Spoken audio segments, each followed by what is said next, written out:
Yan, may buto-buto ng baboy, may laman, may roast pork na buto-buto rin. Walang laman. Ay, may laman naman, konti. Tapos, itlog na maalat.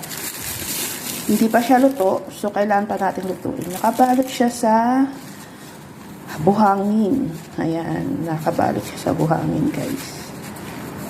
Ilalaga pa yan siya, guys. Kasi yung yolk lang yung buo niya dyan. Yung egg white, ano pa siya, hindi luto. So, yun guys, tangkap natin sa lugaw. So, ayan guys, buto-buto ng baboy, laman, at buto-buto ng roast pork. Ayan, para sa sahog ng lugaw.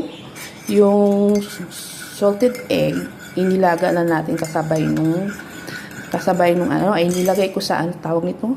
Sa lugaw, ay sa kanin na pinakuluan. So, yan yung aming for today's video. Kape tayo guys. Morning. Malapot na siya.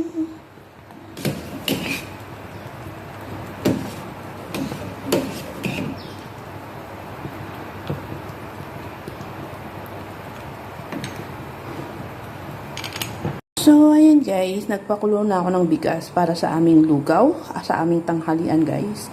So, yung aming sangkap para sa lugaw ay yung ating lugaw. Hintayin lang natin siyang lumapot guys. Ang daming mamuy. Yan.